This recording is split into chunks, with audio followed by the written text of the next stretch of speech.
मैं doctor ji are Patle, सहायक प्राध्यापक कॉमर्स, शासकीय शाहजहां नवीन कन्या महाविद्यालय जांजगीर। आज हमारा सब्जेक्ट है प्रिंसिपल ऑफ मैनेजमेंट। इसका फर्स्ट यूनिट प्रबंध विचारधारा का ये पार्ट 2 का हम अध्ययन करेंगे। पिछले लेसन में हमने एफ.डब्ल्यू. टेलर के विचार को यहाँ पर अध्ययन किया था, ज्ञापन किया था। अब हम आते हैं हेनरी फेयोल का प्रबंध के क्षेत्र में क्या योगदान रहा, इसकी हम चर्चा करेंगे। उनके थाट पर यहाँ पर विचार करेंगे। हेनरी फेयोल का योगदान, यहाँ पर हेनरी फेयोल के सबसे पहले हम थोड़ी जानकारी कर लें कि हेनरी फेयोल क्या है।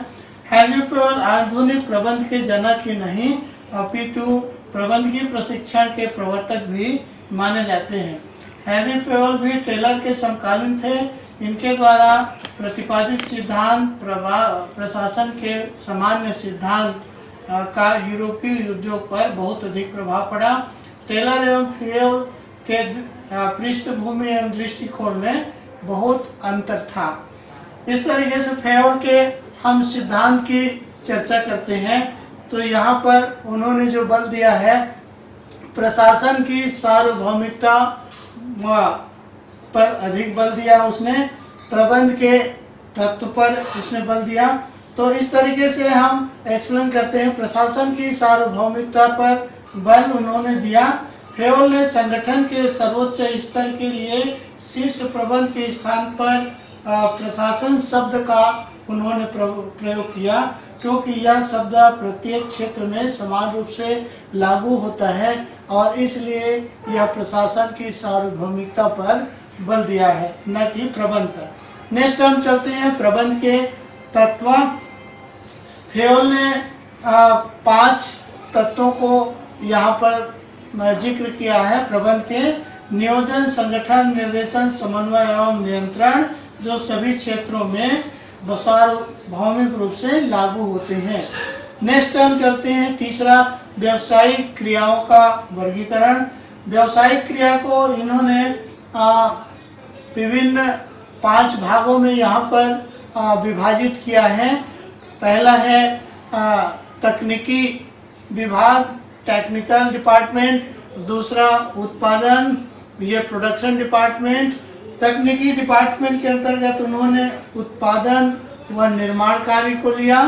इसी तरीके से उत्पादन विभाग के अंतर्गत तकनीकी के अंतर्गत उत्पादन व निर्माण कार्य, और यहाँ पर ये वाणिज्यिक है, कॉमर्शियल। यहाँ दूसरा आते हैं वाणिज्यिक विभाग के अंतर्गत क्रय विक्रय एवं विनिमय को लेते हैं। और तीसरा में हमारा आता है वित्तीय फाइनेंशियल, तो इसके अंतर्गत पूंजी की प्राप्ति एवं अनुकूल प्रयोग है। और नेक्स्ट आपका आता है सुरक्षात्मक, सुरक्षा भी सेफ्टी का, यहाँ पर जान व माल की सुरक्षा से संबंधित विभाग। और चौथा आपके पांचवा आपका आता है लेखांकन संबंधी, अकाउंटिंग। यहाँ पर स्टॉक, लेखा, स्थिति विवरण बनाना, लागत नियंत्रण एवं सांख्यिकी नियंत्रण आदि आते हैं। और अंत में छठवां जो विभाग इन्होंने बताया वह प्रबंध संबंधी। यहाँ पर मैनेजमेंट, मैनेजरियल डिपार्टमेंट, इसमें नियोजन, संगठन, निर्देशन, समन्वय एवं नियंत्रण का कार्य संपादित किए जाते हैं। इस तरीके से व्यवसायिक क्रियाओं का इन्होंने वर्गीकरण किया, इस 5 भागों में बांटा। नेक्स्ट आते हैं प्रबंधकीय योग्यता एवं प्रशिक्षण। प्रबंधकीय योग्यता एवं प्रशिक्षण के लिए इन्होंने कुछ बिंदु निर्धारित किए। इसमें प्रथम है शारीरिक स्वास्थ्य एवं स्फूर्ति। तो प्रबंधकीय योग्यता के लिए यह आवश्यक है कि वह व्यक्ति शारीरिक रूप से स्वस्थ हो और स्फूर्तवान हो, विवेक, शक्ति एवं सतर्कता से युक्त हो, और दायित्व स्वीकार करने की क्षमता तथा स्वामी भक्ति हो, उसमें उत्तरदायित्व लेने की क्षमता हो और उसमें स्वामी भक्ति का भी गुण मौजूद हो। सामान्य ज्ञान से वह ओतप्रोत हो, विशिष्ट ज्ञान भी रखता हो और किसी कार्य विशेष पर वह विशेष अनुभव रखता है। तो ऐसी प्रबंध की योग्यता एवं प्रशिक्षण पर उन्होंने व्यक्त कुछ महत्वपूर्ण तत्व को सम्मिलित किया। फेयोल के अनुसार प्रबंध की योग्यता जन्मजात नहीं होती, बल्कि शिक्षण प्रशिक्षण के द्वारा इसका विकास किया जाता है। फेयोल ने यहाँ पर प्रबंध की योग्यता को जन्मजात नहीं माना, बल्कि यह प्रशिक्षण एवं शिक्षा के द्वारा इसका विकास किया जा सकता है और इस तरीके से उन्होंने प्रबंध की योग्यता पर अपना विचार रखा। नेक्स्ट हम चलते हैं प्रबंध की दायित्व। प्रबंध की दायित्व में विभिन्न तत्वों को हम सम्मिलित करते हैं। योजना का विवेकपूर्ण है या नहीं, इसका संचालन ठीक से हो रहा है या नहीं, इन बातों को हम लेते हैं। भौतिक एवं मानवीय उद्देश्यों का निर्धारण हुआ है या नहीं, तथा उद्देश्य प्राप्ति के साधन है या नहीं, इसको प्राप्त करने के उद्देश्य प्राप्ति के साधन पर्याप्त है या नहीं। कुशल अधिकार सत्ता स्थापित करना होता है और क्रियाओं में एक रूपता तथा प्रयत्नों में समन्वय स्थापित करना, स्पष्ट व सही निर्णय लेना, कर्मचारी चयन की व्यवस्था करना, अधीनस्थों के कार्यों का निर्धारण करना आदि प्रबंध की दायित्व के अंतर्गत सम्मिलित किया जाता है। नेक्स्ट हम चलते हैं इसमें प्रशासन के 14 सिद्धांत। प्रशासन के 14 सिद्धांत को हमने यहाँ पर नीचे में भी स्पष्ट किया है, तो यहाँ पर संक्षिप्त रूप से चर्चा करते हैं। प्रशासन के 14 सिद्धांत इन्होंने फेयोल ने प्रतिपादित किया है। वह कार्य विभाजन का सिद्धांत, अधिकार एवं दायित्व का सिद्धांत, अनुशासन का सिद्धांत, आदेश की एकता का सिद्धांत, निर्देशन की एकता का सिद्धांत, सामान्य हितों की अपेक्षा व्यक्तिगत हितों पर प्रधानता, कर्मचारियों का पारिश्रमिक केंद्रीकरण, सोपान श्रृंखला व्यवस्था, समता, कर्मचारियों के कार्यकाल में स्थायित्व और पहलपन और सहयोग की सहकारिता की भावना, ये इसमें 14 सिद्धांत इन्होंने प्रतिपादित किया। और नेक्स्ट हम आते हैं नियंत्रण का विस्तार। एक अधिकारी के अधीनस्थ कितने अधिकारी हो, इसका निर्णय के पूर्व विद्यमान परिस्थितियों का ध्यान रखना। सामान्यतः इसके अनुसार इन्होंने 4 या 5 अधीनस्थ की जानकारी उन्होंने को उपयुक्त माना है। इसी तरीके से नेक्स्ट आते हैं मानवतावादी दृष्टिकोण। हेनरी फेयोल का जो भी सिद्धांत उसने प्रतिपादित किया है वह मानवतावादी दृष्टिकोण उस पर रहा है। इस मानवतावादी दृष्टिकोण में पहला उनके विचार मानवतावादी दृष्टिकोण रहा है। इसके बाद सामान्य प्रबंध की संपूर्ण विचारधारा प्रस्तुत किया और वित्तीय की अपेक्षा अवित्तीय प्रेरणाओं पर अधिक बल दिया इन्होंने, और भार्यार्पण के सिद्धांत का प्रतिपादित किया और प्रशिक्षण के महत्व पर इन्होंने अधिक जोर दिया है। इस तरीके से मानवतावादी एवं अन्य दृष्टिकोण में इनका महत्वपूर्ण योगदान रहा। अब हम आते हैं कि इनके फेयोल को 14 सिद्धांत जो हमने गिनाया उन सिद्धांतों में क्या क्या चीजें हैं। तो यहाँ पर हम आते हैं फेयोल के 14 सिद्धांत। पहला आपका श्रम का विभाजन। इन्होंने विशिष्टीकरण के लाभों को प्राप्त करने के लिए कार्यों को सुविधाजनक कार्यांशों में विभाजित करके योग्य एवं प्रशिक्षित व्यक्ति को से संपन्न कराना इसका प्रमुख उद्देश्य रहा है। तो इस तरीके से श्रम का उन्होंने विभाजन पर जोर दिया। अधिकार एवं दायित्व पर जोर दिया कि किसी भी व्यक्ति को यदि जो दायित्व देते हैं तो उसके लिए यह आवश्यक होता है कि उसको पूर्ण कराने के लिए अधिकार भी दिए जाएं। इसी तरीके से अनुशासन का अर्थ है उच्च अधिकारी की आज्ञा नियमों का परिपालन तथा संबंधित अधिकारी के प्रति आदर भाव रखना, यह अनुशासन की श्रेणी में उन्होंने रखा। नेक्स्ट आदेश की एकता। कर्मचारी को समस्त आदेश एक ही अधिकारी से मिलनी चाहिए। इससे कर्मचारी एक ही बात के प्रति उत्तरदायी रहता है।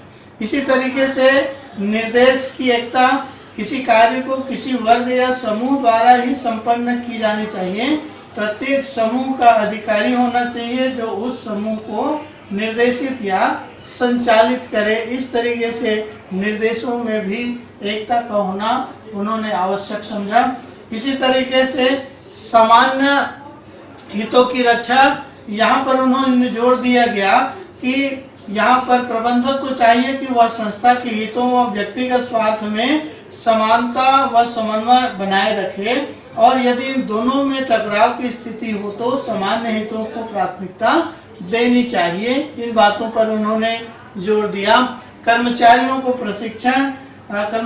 को समय समय पर प्रशिक्षण की व्यवस्था सुनिश्चित कराएं तथा श्रमिकों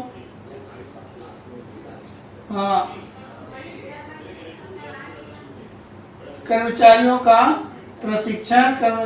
को प्रशिक्षण सुनिश्चित कराएं जिससे उनकी योग्यता और ज्ञान में वृद्धि होता रहे। नेक्स्ट हम चलते हैं केंद्रीकरण। संस्था के प्रशासन में केंद्रीकरण की नीति अपनाई जाए या विकेंद्रीकरण की, इसका निर्णय संस्था के व्यापक हितों, कर्मचारियों के मनोभावनाओं तथा कार्य की प्रकृति आदि तथ्यों पर गंभीरतापूर्वक विचार करने के बाद ही लेना चाहिए। इन बातों को उन्होंने यहाँ पर इंगित किया। और नेक्स्ट हम चलते हैं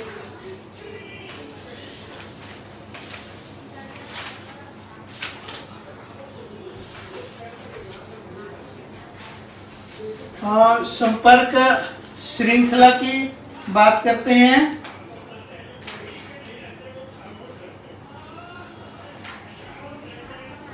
संपर्क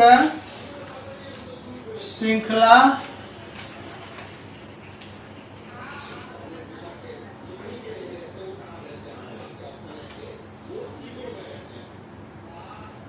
केंद्रीकरण, संपर्क श्रृंखला, यहाँ पर भी संपर्क श्रृंखला संस्था के पदाधिकारियों के ऊपर से नीचे की ओर एक सीधी रेखा के रूप में संगठित होना चाहिए तथा किसी भी अधिकारी को अपनी सत्ता श्रेणी का उल्लंघन नहीं करनी चाहिए। माने यह क्रमशः एक सीढ़ीबद्ध रेखीय पद्धति पर होनी चाहिए।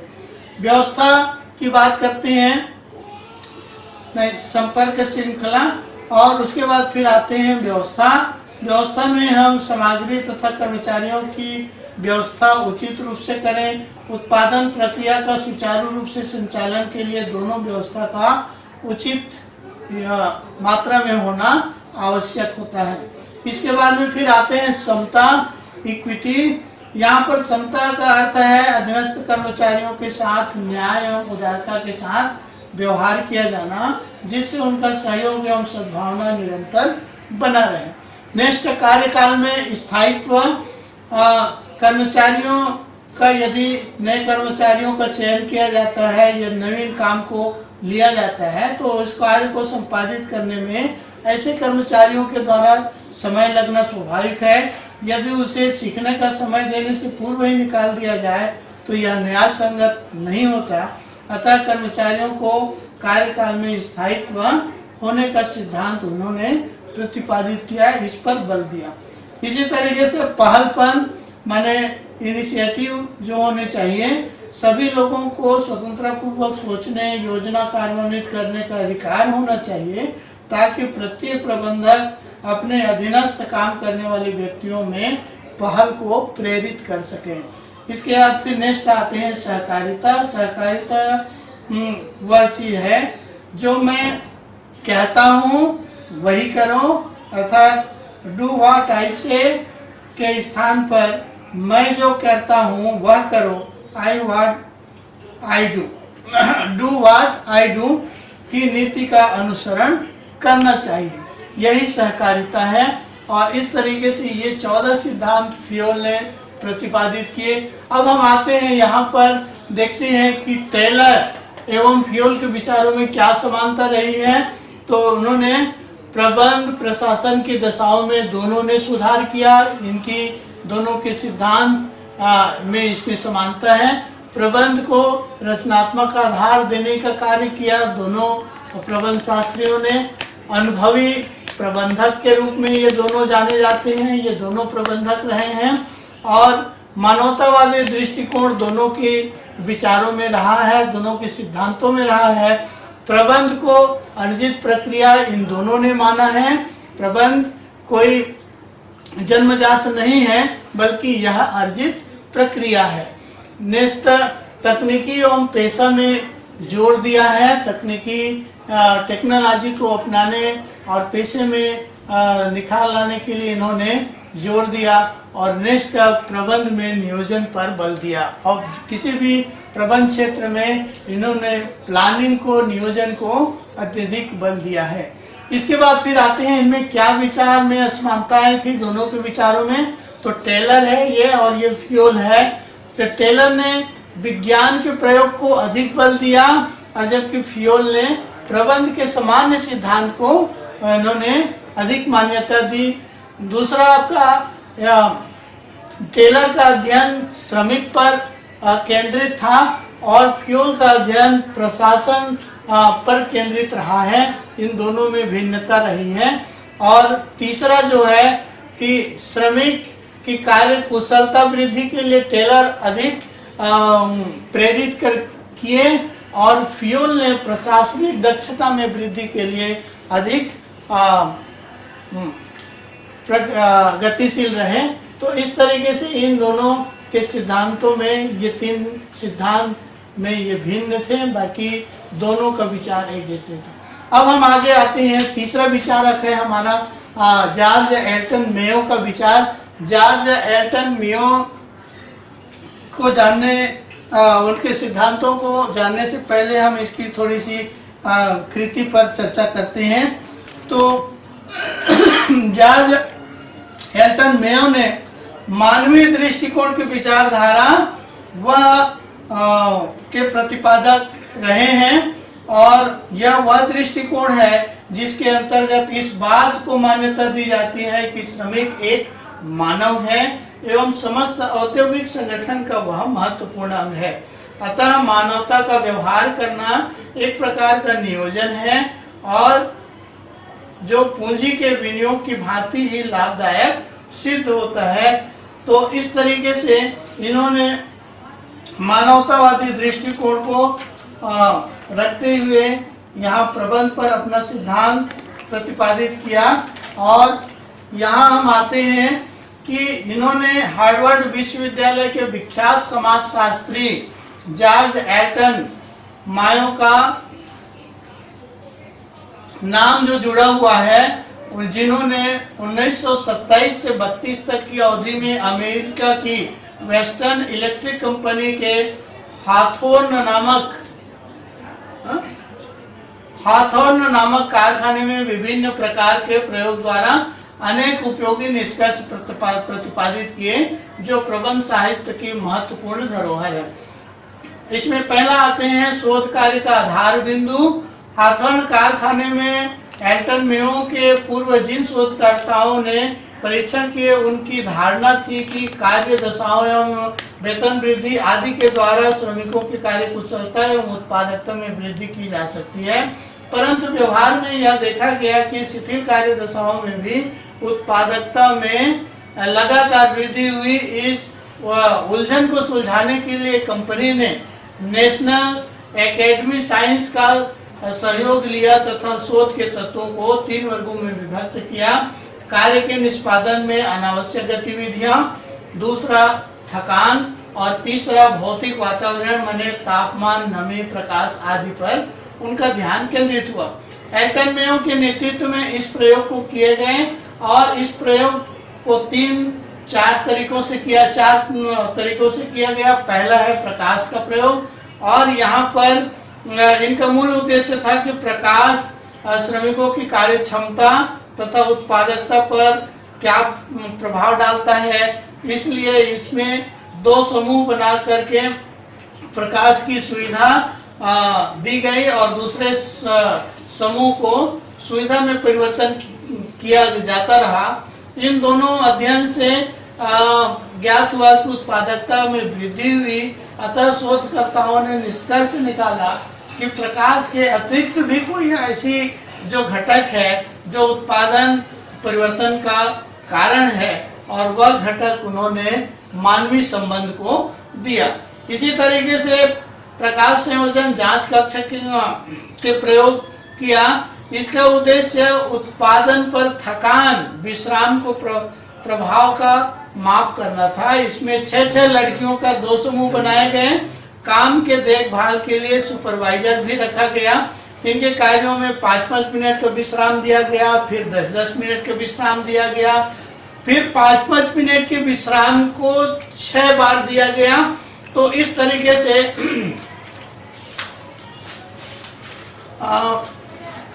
अनेक एक्सपेरिमेंट किए गए और इसमें ये ज्ञात हुआ कि कार्य समय में भी इन्होंने परिवर्तन किया। इन्होंने मुफ्त में भोजन की व्यवस्था भी विश्राम के समय में प्रदान किया गया। तो इस तरीके से सभी परिस्थितियों में निरंतर उत्पादकता में वृद्धि होती गई। कार्य दशाओं में भी यहाँ पर परिवर्तन किया गया। 48 घंटे साप्ताहिक कार्य रखना और विज्ञान विश्राम न देना, ऐसे भी परिवर्तन किए गए। लेकिन अंत में यह सार रूप में यह कहा गया कि इसमें प्रत्येक दशा में जब उत्पादकता में वृद्धि होती गई तो ये निष्कर्ष निकाला गया कि अंत में सारे सुधार वापस ले लिए गए और पुरानी कार्य दशाओं 48 घंटे साप्ताहिक कार्य रखना, विश्राम न देना, कार्यानुसार मजदूरी, निःशुल्क भोजन की समाप्ति आदि कर दिया गया और यह 12 सप्ताह का रखा गया। यहाँ उत्पत्ति का रिकॉर्ड सबसे ऊंचा रहा।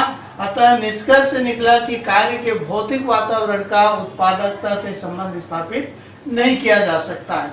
तो इस तरीके से ये सिद्धांत। इसी तरीके से बैंक वायरिंग अवलोकन कक्ष का प्रयोग किया। इस प्रयोग में 14 कर्मचारियों का एक समूह बनाकर उन्होंने पृथक कक्ष में काम करने को कहा गया। कार्य की देखभाल के लिए पर्यवेक्षक भी रखा गया। कार्य दशाओं को अपरिवर्तित रखा गया। इस प्रयोग से स्पष्ट हुआ कि वित्तीय अभिप्रेरणा और कार्य सुरक्षा के स्थान पर कर्मचारियों के साथ अनौपचारिक सामाजिक संबंध स्थापित करने से मानवीय संबंधों की स्थापना होती है और जो उत्पादकता में वृद्धि करता है। इस तरीके से इन्होंने साक्षात्कार कार्यक्रम भी रखा। 1600 कर्मचारियों को साक्षात्कार के लिए 20,000 साक्षात्कार लिए गए और जिनका उद्देश्य कंपनी की नीतियों, कार्य दशाओं, कार्य पद्धति, कार्य पर्यवेक्षण कार्य, वातावरण आदि के संबंध पे कर्मचारियों के रुचि को जानना चाहा। निष्कर्ष में यह आया कि कर्मचारियों की आज़ादी से अपने विचार रखने का अवसर देने से उनके मनोबल में वृद्धि होती है, संतुष्टि मिलती है और इससे उनकी कार्य क्षमता में वृद्धि होता है, उत्पादकता में वृद्धि होता है। तो मानवीय संबंध को इन्होंने मेयो ने यहाँ पर विशेष रूप से ध्यान दिया। इन्होंने इन हाथर परीक्षणों में विशेष रूप से जो योगदान इनका हुआ वह मानवीय संबंध विचारधारा को, सिद्धांत को दिया और इन विचारधारा के मानवीय संबंध के प्रमुख जो तत्व हैं वह वैयक्तिक व्यवहार का सिद्धांत, कार्य समूह के प्रत्येक सदस्य के साथ किया जाने वाला व्यवहार उनकी भावनाओं, दशाओं, इच्छाओं एवं पृष्ठभूमि के अनुरूप होनी चाहिए। यह व्यक्तिगत व्यवहार, मान्यता एवं सहभागिता का सिद्धांत। तो यहाँ पर कर्मचारियों व अधीनस्थों को प्रबंध व्यवस्था में भाग लेने की मान्यता एवं अवसर प्रदान किए जाने चाहिए। नेक्स्ट, दलीय कार्यों एवं सामूहिक प्रयासों का सिद्धांत। सामूहिक कार्यों को प्रोत्साहित करने के लिए समूह को स्वयं प्रक्रिया, लक्ष्यों एवं प्रमापों के निर्धारण की स्वतंत्रता होनी चाहिए। प्रजातांत्रिक वातावरण का सिद्धांत के अंतर्गत नेतृत्व एवं निर्देशन की व्यवस्थाएं स्थापित की जानी चाहिए। अभिप्रेरणा का सिद्धांत के अंतर्गत कर्मचारियों का सहयोग प्राप्त करने के लिए वित्तीय एवं नेक्स्ट मिल्टन का योगदान में 5वां पॉइंट है अभिप्रेरणा का सिद्धांत। अभिप्रेरणा का सिद्धांत कर्मचारियों का सहयोग प्राप्त करने के लिए वित्तीय एवं गैर वित्तीय प्रेरणा दी जानी चाहिए। और नेक्स्ट है कर्मचारियों की अनुकूल अभिवृत्तियों मनोवृत्तियों का विकास किया जाना चाहिए। और नेक्स्ट सभी वर्ग के सामान्य हितों के लिए कार्य किया जाना चाहिए। इसमें चाहे कर्मचारी हो या प्रबंधक हो, अंशदाता हो, किसी के लिए भी सभी वर्गों के हितों के लिए, उपभोक्ता हो, इन सब के लिए कार्य किया जाना चाहिए। और संचार का सिद्धांत बताता है कि संगठन में संचार व्यवस्था प्रभावी होनी चाहिए कि सभी पक्षकार अपनी भावनाओं का आदान प्रदान कर सकें। इस तरीके से ये एल्टन मेयो ने प्रबंध के क्षेत्र में अपना मानवीय संबंध को स्थापित करने के लिए बहुत महत्वपूर्ण योगदान दिया है। आज इनकी विचारधारा उद्योग एवं व्यवसाय जगत में मान्य है। इन्हीं से आज का यह अध्ययन समाप्त होता है। धन्यवाद। Thank you.